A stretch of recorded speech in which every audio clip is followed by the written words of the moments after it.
1992, when the new Patriotic Party was established, a group of young, dynamic business executives and professionals came together to establish the Young Executive Forum, YEF, under my chairmanship. The YEF since 1992 became the financial backbone of the party and provided significant financial resources to support the party in all its endeavors, including providing the seed money for the purchase of the party's first national headquarters building. As chairman of the YEF, I had the privilege of serving as a member of the National Executive Committee and the National Council of the party. In addition to this, I served as a leading member of various committees of the party. In 1996, after the unsuccessful attempt by the first flag bearer of the party, Professor GHBRAIN, to win the general elections, the membership of the Young Executive Forum nominated me to contest the 1996 presidential primaries alongside leading personalities such as Professor GHBRAIN, Mr. J. Before, Dr. Jan Saudi, Dr. Pam Safodu, Mr. GHBRAIN, and Dr. Bruce Okoyata. I was prevailed at that time upon by some senior members of the party, in particular, Mr. Akente Apiamenka and Mr. Stephen Kreku, both of blessed memory, to sacrifice the opportunity to contest for the leadership of the party and rather support my senior colleague aspirant. From 1996 to 2000, I played a leading role in supporting the bid of the then candidate J.A. to win the general elections and become president of the Republic of Ghana in 2001.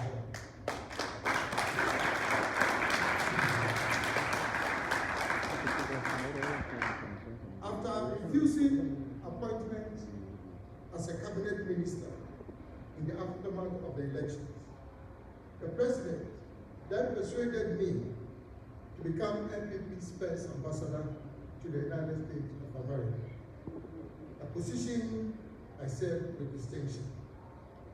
I was subsequently appointed in 2003 as Minister for Trade and Industry and Presidential Special Initiative to implement a new paradigm of economic development, which I had introduced in 2001 on the assumption of office by President Kufuor.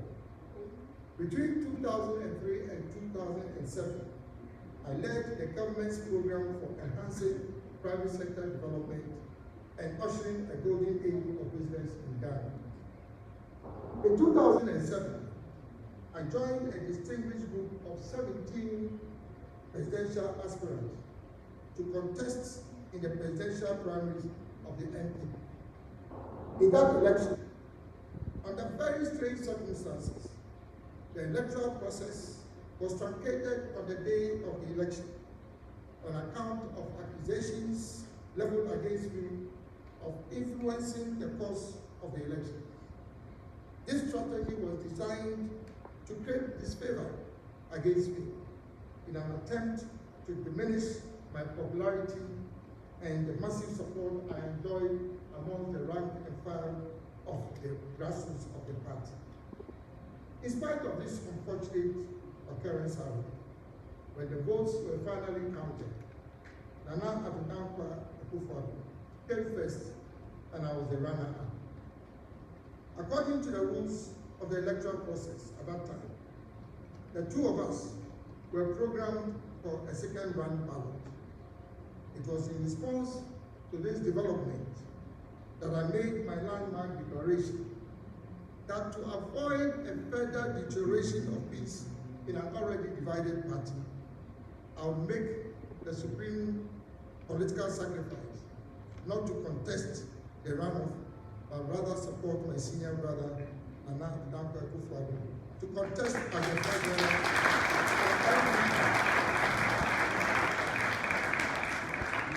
to contest as the flag bearer for NPP in the 2008 general election.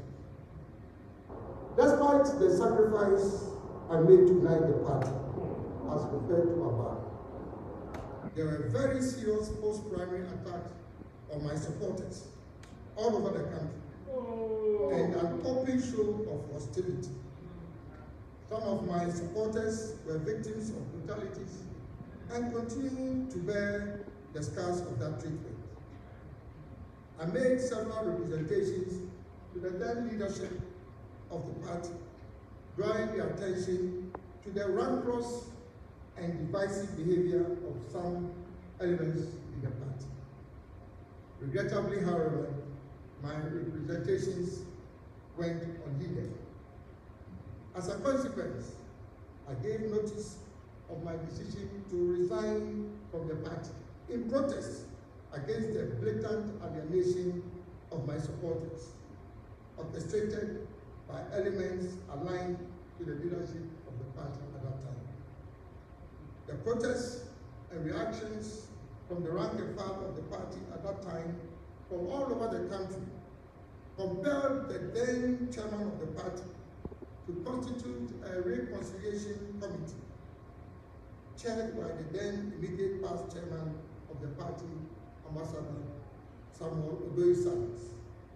The committee upheld all my submissions and prevailed upon me to rescind my decision to resign, which I did, with a firm promise to address all the contentious issues I've raised in my notice of resignation.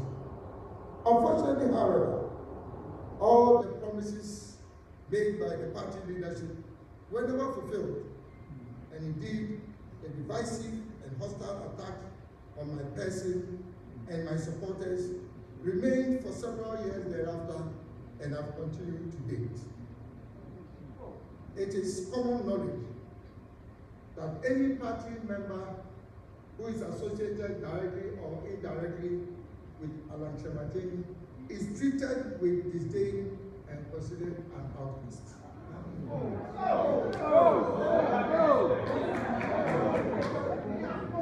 Fellow countrymen and women, I've endured all this resentment and maintained my integrity within the party throughout the past 50 years. On assumption of office of the NPP in 2017, under the leadership of His Excellency Nana Abidankwa Akufo-Addo, I was appointed as Minister for Trade and Industry in the first term of the NPP administration, including the establishment of the One District, One Factory initiative, the establishment of the African Continental Free Trade Area AFTA, with the headquarters of the Secretariat in Ghana, the development of new strategic agro industries to diversify the economy in Ghana, including the automobile assembly and component manufacturing, the establishment of business resource centers and technology solution centers all over the country to provide comprehensive business development solutions to micro, small, and medium enterprises.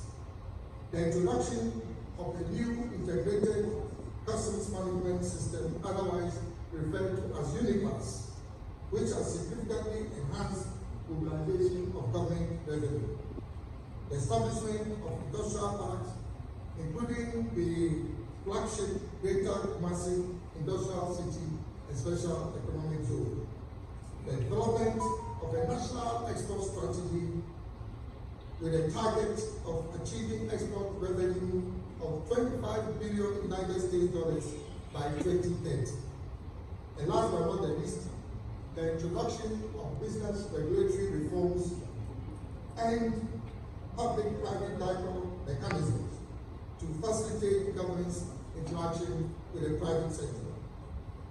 In spite of the limited budget put at my disposal during my tenure as cabinet minister, I was able to deliver significant achievements for the government and my country. Fellow countrymen and women, I believe I have served my country and intend to continue to do so.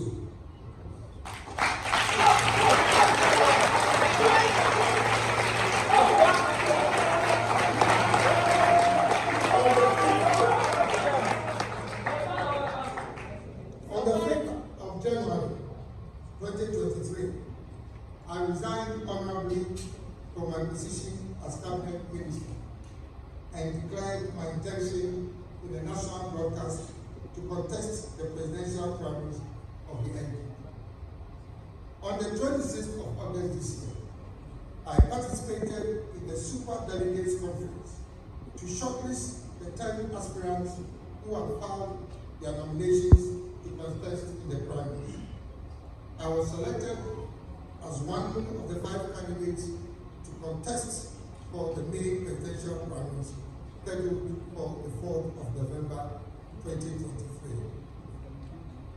Fellow countrymen and women, after carefully analyzing the results of the Superdelegates Conference, I issued a press statement on the 6th of September this year, declaring my intention to exit the process leading to the presidential primaries.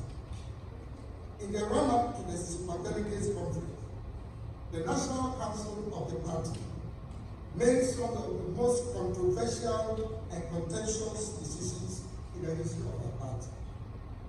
They rejected a petition signed by 9 out of the 10 aspirants requesting for the Superdelegates Conference to be held in one location, as well as to allow each delegate at the conference to nominate 5 persons instead of 1, in line with the provisions of our party's constitution. In my humble and considered opinion, the decisions of the National Council were both unmeritorious and unconstitutional. To make matters worse, it was absolutely clear, as I indicated in my press statement of the 6th of September this year, that the Superdelegates Conference was strategically and tactically skewed and maneuvered in favor of one particular aspect. The level of intimidation and monetization that characterized the conference is unprecedented in the history of general elections of our party. The subsequent decisions made by the National Council to vary the rules of procedure for the roundup arising from the Superdelegates Conference, in direct contravention of both the constitution of the party and the guidelines which have been issued that the Presidential Primary Selections Committee will go down in history as a travesty of justice and a demonstration of high-handedness by the highest decision-making body of the party, second only to the annual delegates conference. Fellow countrymen and women, I joined the new patriotic party at the very beginning of its establishment as a founding member, believing in its core values and the long-standing traditions of its antecedents, predicated on the principles of fairness, equity, probity, accountability, and transparency. I have devoted the best part of my professional career to serving the party, and I still believe in the vision of the founding fathers of the party. However, the NPP, as it exists now, has very little resemblance to the party that I joined in 1992.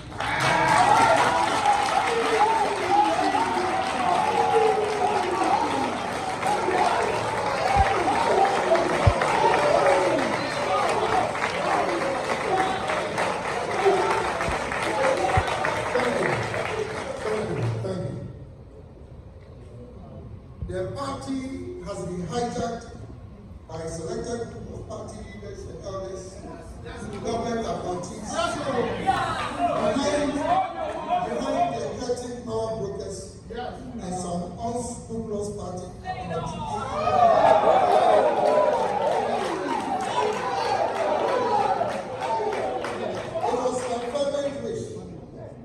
fervent wish to use the vehicle of the party to bring my God-given talents, experience, and knowledge acquired both locally and internationally over a period of 46 years to serve our dear nation, Ghana, at the highest level of executive authority.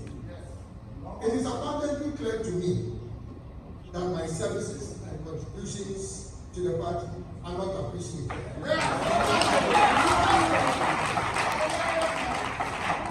And that my continuous stay in the party will create further tension and divisions, which is an exact replay of the circumstances that led to my decision to resign from the party in 2008. Fellow countrymen and women, under the circumstances and given the context provided, I wish to use this platform to announce that, including the establishment of the One District, One Factory initiative, the establishment of the African Continental Free Trade Area (AFTA) with the headquarters of the Secretariat in Ghana, the development of new strategic agro industries to diversify the economy in Ghana, including the automobile assembly and component manufacturing, the establishment of business resource centers and technology solution centers all over the country to provide comprehensive business development solutions to micro, small, and medium enterprises. The introduction of the new integrated customs management system, otherwise referred to as UNIPAS, which has significantly enhanced mobilization of government revenue. The establishment of industrial parks, including the flagship Greater Kumasi Industrial City and Special Economic Zone. The development of a national export strategy with a target of achieving export revenue of $25 billion United States dollars by 2030. And last but not the least, the introduction of business regulatory reforms and public-private dialogue mechanisms to facilitate government's interaction with the private sector. In spite of the limited budget put at my disposal during my tenure as cabinet minister, I was able to deliver significant achievements for the government and my country. Fellow countrymen and women, I believe I have served my country and intend to continue to do so.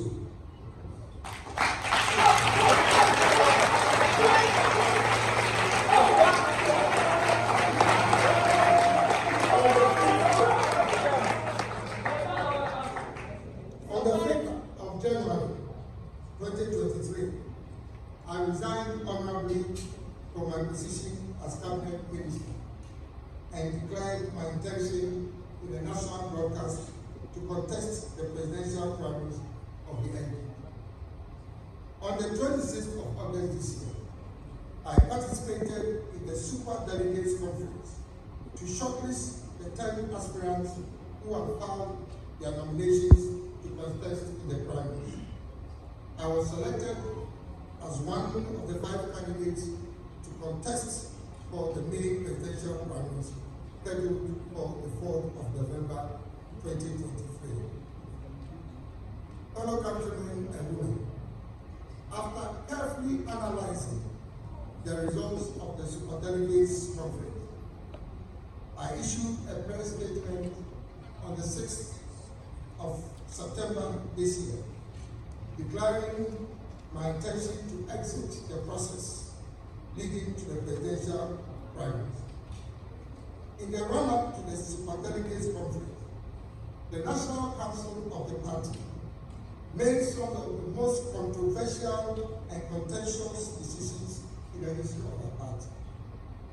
They rejected a petition signed by 9 out of the 10 aspirants requesting for the Superdelegates Conference to be held in one location, as well as to allow each delegate at the conference to nominate 5 persons instead of one, in line with the provisions of our party's constitution. In my humble and considered opinion, the decisions of the National Council were both unmeritorious and unconstitutional. To make matters worse, it was absolutely clear, as I indicated in my press statement of the 6th of September this year, that the Superdelegates Conference was strategically and tactically skewed and maneuvered in favor of one particular aspect. The level of intimidation and monetization that characterized the conference is unprecedented in the history of internal elections of our party. The subsequent decisions made by the National Council to vary the rules of procedure for the runoff arising from the Superdelegates Conference in direct contravention of both the constitution of the party and the guidelines which have been issued by the Presidential Primary Selections Committee will go down in history as a travesty of justice and a demonstration of high-handedness by the highest decision-making body of the party, second only to the annual delegates conference. Fellow countrymen and women, I joined the new patriotic party at the very beginning of its establishment as a founding member, believing in its core values and the long-standing traditions of its antecedents, predicated on the principles of fairness, equity, probity, accountability, and transparency. I have devoted the best part of my professional career to serving the party, and I still believe in the vision of the founding fathers of the party. However, the NPP, as it exists now, has very little resemblance to the party that I joined in 1992.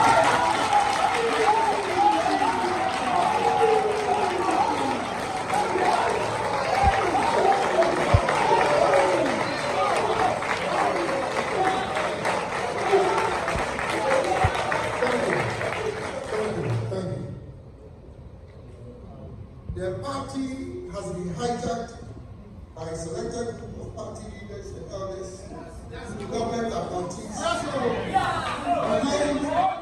behind the eclectic power brokers and some unscrupulous party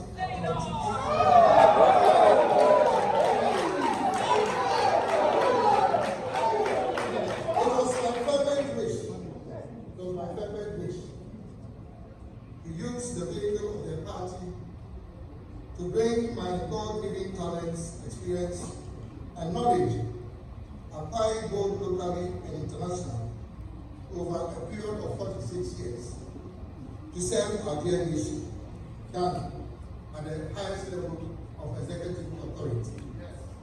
It is abundantly clear to me that my services and contributions to the party are not appreciated.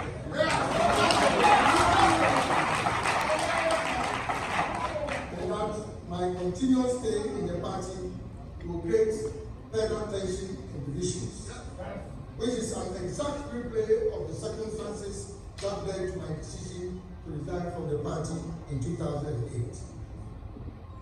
Fellow countrymen and women, under the circumstances and given the context provided, I wish to use this platform to announce that I'm honorably resigning with immediate effect.